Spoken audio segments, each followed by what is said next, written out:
ഈ പ്രേമിച്ച പെൺകുട്ടിയോ ആൺകുട്ടിയോ എന്ത് ചെയ്യും, പാരൻസിനോട് ഒരു തർക്കത്തിന് തയ്യാറാവും. എന്താ അപ്പോൾ ഇതിന് കുഴപ്പം, അപ്പോൾ അതങ്ങനെ പറ്റില്ല, അങ്ങനെ പറ്റില്ല, അതെനിക്ക് പ്രശ്നമല്ല എന്ന് പറഞ്ഞ് ഇവർ തമ്മിലുള്ള സംവാദം. ഈ സംവാദങ്ങൾ ഒരിക്കലും ഒരു കുട്ടിയുടെ മനസ്സ് മാറ്റില്ല. അവൾക്കും അവനും ആഗ്രഹം എന്താണ്, അവർക്ക് ഒന്നിച്ച് ജീവിക്കണം, അതിൽ ഒരു കോംപ്രമൈസും ഇല്ല. പക്ഷെ രക്ഷിതാക്കളുടെ തീരുമാനം എന്താ, ഒരിക്കലും ഇത് ഞങ്ങൾ സമ്മതിക്കൂല. അപ്പോൾ അതിന് പോകാൻ പറ്റില്ല, ഇങ്ങനൊരു വിവാഹം പാടില്ല എന്നതിൻ്റെ ന്യായങ്ങൾ ഇവർ പറയും. ഇതേ ഞാൻ വിവാഹം കഴിക്കൂല, അല്ലെങ്കിൽ ഞാൻ വിവാഹം കഴിക്കാതെ ജീവിച്ചോളാം എന്ന് അവരും പറയും. അപ്പോൾ ഇവിടെ അടിസ്ഥാനപരമായ പരിഹാരം എന്ന് പറഞ്ഞാൽ ഇവരെ ഈ കാര്യങ്ങൾ ബോധ്യപ്പെടുത്തി കൊടുക്കാതെ നമ്മൾ ബലം പ്രയോഗിച്ചുകൊണ്ട് ഈ പ്രേമങ്ങളെ എന്താണ് ബ്രേക്ക് ചെയ്യുന്നത് കൊണ്ട് പ്രത്യേകിച്ച് പ്രയോജനമൊന്നും ഉണ്ടാവില്ല. അപ്പോൾ ഇത് നമ്മൾ ധിക്കരിച്ചൊരു വിവാഹത്തിലേക്ക് പോകും. അപ്പോൾ ഒരു പ്രേമ വിവാഹം നടത്തി കൊടുക്കുമ്പോൾ നമ്മൾ അപമാനിതരാകുമോ എന്ന് വിചാരിച്ച് നമ്മൾ നടത്തി കൊടുക്കാതിരിക്കുമ്പോൾ എന്ത് ചെയ്യാവും, ഇവർ വളരെ പരസ്യമായി ഇവരെ വെല്ലുവിളിച്ച് അങ്ങാടിയിലൂടെ ഇറങ്ങി അവരൊരു നിക്കാഹും കർമ്മമൊന്നും ഇല്ലാത്ത തന്നെ അവരെന്ത് ചെയ്യും, പരിഭർത്താക്കന്മാരായി ജീവിക്കും. പിന്നെ അത് ചൂണ്ടിക്കാട്ടിയ ആൾക്കാർ പറയും ഇത് ഇന്നയാളെ മകനാണ്, ഇന്നയാളെ മകളാണ് എന്ന് പറയും. അപ്പോൾ ഒരു ശക്തമായ സ്റ്റാൻഡ് എടുക്കണ്ടേ എന്ന് സ്വാഭാവികമായി ചോദിക്കും. നമ്മൾ സ്റ്റാൻഡ് എടുക്കുക എന്നുള്ളതിന് നമ്മൾ എതിരല്ല, പക്ഷേ എങ്കിൽ പോലും ഇത് സംഭവിച്ചു പോയ ഒരു കാര്യത്തിന് മാന്യമായ പരിഹാരം ഉണ്ടാക്കുക എന്നതാണ് ഏറ്റവും പ്രധാനം. ഈ ബന്ധുക്കളും നാട്ടിലൊക്കെ പാടവരെ ബഹിഷ്കരിച്ചു, അതിന് പാഠം ഉൾക്കൊള്ളുന്നതാണ്. പ്രേമിക്കുന്നവർക്ക് എന്ത് പാടാ, അവർ പ്രേമിച്ചു കഴിഞ്ഞാൽ അവർക്കത് സാക്ഷാത്കരിക്കണം. അല്ലെങ്കിൽ അവർ രണ്ടുപേരും ഒന്നിച്ച് കെട്ടിത്തൂങ്ങി മരിച്ചാലും വേണ്ടിയില്ല, ഞങ്ങൾക്ക് ഞങ്ങളല്ലാതെ ജീവിക്കാൻ കഴിയില്ല എന്നാണ്. ഇങ്ങനത്തെ ഒരു ഇതിൽ നിൽക്കുന്ന ആളുകളോട് നമ്മൾ എന്ത് സമീപനം സ്വീകരിച്ചാലും ആ സമീപനങ്ങളൊന്നും ഗുണകരമായ ഫലം ചെയ്യൂല.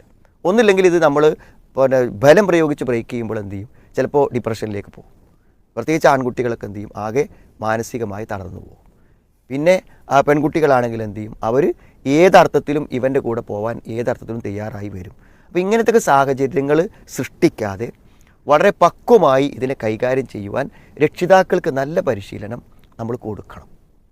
അപ്പോൾ അതിൽ നമ്മൾ ആദ്യ സ്റ്റെപ്പ് പറയണത്, നമ്മുടെ കുട്ടി ആണായാലും പെണ്ണായാലും അവർക്ക് ക്യാമ്പസിലും സ്കൂളുകളിലും ഒന്നിച്ച് താമസിക്കുന്നത് കൊണ്ട് പ്രേമം എന്നത് 100% കുട്ടികൾക്കും സാധ്യത ഉള്ളതാണ്. ഏതെങ്കിലും ഒരു കുട്ടി അതിന് മാറി നിൽക്കുന്നുണ്ടെങ്കിൽ അത് അവൻ്റെ അറിവിൻ്റെയും ഒരു കാഴ്ചപ്പാടിൻ്റെയും അടിസ്ഥാനത്തിൽ മാത്രം മാറി നിൽക്കണം. അപ്പോൾ നമ്മൾ അത്തരം ബോധ്യങ്ങൾ അവരിൽ ഉണ്ടാക്കുക എന്നുള്ളതാണ് ഒന്നാമത്തെ പരിഹാരം. രണ്ടാമത്തത്, ഇങ്ങനത്തെ വല്ല പ്രേമവും കുടുങ്ങിക്കഴിഞ്ഞാൽ എന്ത് ചെയ്യുക, നമ്മൾ വെറുതെ അവരുമായിട്ട് തർക്കിച്ചിട്ടും വാഗ്വാദങ്ങളിൽ ഏർപ്പെട്ടുകൊണ്ടും പ്രശ്നങ്ങളിലേക്ക് പോകുന്നതുകൊണ്ട് ഒരു കാര്യമില്ല. അവരെ ഇത് ബോധ്യപ്പെടുത്താൻ പറ്റുന്ന നമ്മുടെ കുടുംബത്തിൽ തന്നെ പെട്ട, നമ്മളിപ്പോൾ വാപ്പിയൊക്കെ സംസാരിക്കുമ്പോൾ അത് ഇമോഷണലായി പോകും. അല്ലെങ്കിൽ അവർക്ക് സംസാരിക്കാം, വളരെ നല്ല നിലക്ക് സംസാരിക്കാൻ അവർക്ക് പറ്റുമെങ്കിൽ സംസാരിക്കാം. എൻ്റെ മോളും എൻ്റെ മോനും ഇങ്ങനെ ചെയ്തല്ലോ എന്ന ഒരു മാനസികമായ വികാരത്തോടു കൂടെ സംസാരിക്കുമ്പോൾ നമുക്ക് എന്ത് ചെയ്യാൻ പറ്റില്ല, ആത്മസംയമനത്തോടെ അവരെ ഉപദേശിക്കാൻ കഴിയില്ല. അപ്പോൾ അത് കുടുംബത്തിൽപ്പെട്ട ആളുകളോ അല്ലെങ്കിൽ കൗൺസിലേഴ്സോ ഇസ്ലാമികമായി ഉപദേശിക്കാൻ പറ്റുന്ന ആളുകളോട് എന്ത് ചെയ്യുക, സംസാരിപ്പിക്കാം.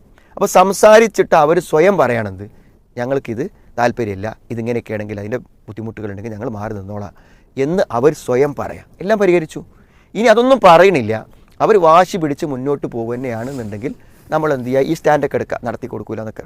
പക്ഷേ നമ്മൾ നടത്തി കൊടുക്കാതിരിക്കുമ്പോൾ അതൊരു അപകടത്തിലേക്കും ഒരു അപമാനത്തിലേക്കും സമുദായത്തിന് തന്നെ ഒരു വെല്ലുവിളിയായിട്ടൊക്കെ വരുന്നൊരു സാഹചര്യം വരികയാണെങ്കിൽ അപ്പോൾ എന്ത് ചെയ്യാം, അത് പിന്നെ ഇസ്ലാമികമായി വിവാഹത്തിൻ്റെ നിബന്ധനകൾ പാലിച്ച് ചെയ്യുമ്പോൾ ഇസ്ലാമിക വിവാഹമാകും. അവർ നേരത്തെ പ്രേമിച്ചു എന്നുള്ളത് കൊണ്ട് വിവാഹത്തിൻ്റെ നിബന്ധനകൾ പാലിക്കുമ്പോൾ അത് വിവാഹമല്ലാതാകുന്നില്ല. വിവാഹത്തിന് എന്ത് വേണം, വലിയ വേണം. വാപ്പ സമ്മതിച്ചിട്ടുണ്ടെങ്കിൽ എന്ത് ചെയ്യും, അവൻ ഞാൻ സ്വീകരിച്ചു എന്ന് പറയാൻ തയ്യാറാണ്, 2 സാക്ഷിയും മഹറും ഉണ്ടെങ്കിൽ എന്ത് വിവാഹം. ഇസ്ലാമിലെ വിവാഹത്തിൻ്റെ നിബന്ധനകൾ എന്താണ്, അതൊക്കെ ഉണ്ടെങ്കിൽ വിവാഹം സാധുവാകും. അപ്പോൾ അത് വളരെ എന്ത് ചെയ്യുക, വലിയ ആഘോഷമൊന്നുമായിട്ട് നടത്താൻ അവർക്ക് കഴിയൂലല്ലോ, അവർക്ക് ഇഷ്ടം. അപ്പോൾ അവരത് നടത്തി കൊടുക്കുക. പിന്നെ എന്ത് ചെയ്യുക, അതിൻ്റെ എല്ലാ ഭവിഷ്യത്തുകളും അവരെ പറഞ്ഞ് ബോധ്യപ്പെടുത്തും. പിന്നെ വരുന്നതൊക്കെ അവരനുഭവിക്കും. ഇതിപ്പോൾ നാട്ടുകാരും എല്ലാവരും പാടെ കൂടി ഇവരെ ഒറ്റപ്പെടുത്തി എന്ത് ചെയ്യാണ്, അതൊന്നും വേറെ ആരും പ്രേമിക്കാതിരിക്കെ അല്ലെങ്കിൽ പ്രേമിച്ചവർക്ക് ഒരു തൗബ ഉണ്ടാവുകയെന്ന് ചെയ്യുമെന്നൊക്കെ വിശ്വസിക്കുന്നത് വെറുതെയാണ്. നമ്മൾ വളരെ പക്വമായി ആണ് ഇതിനൊക്കെ കൈകാര്യം ചെയ്യേണ്ടതെന്നാണ് എനിക്ക് തോന്നുന്നത്.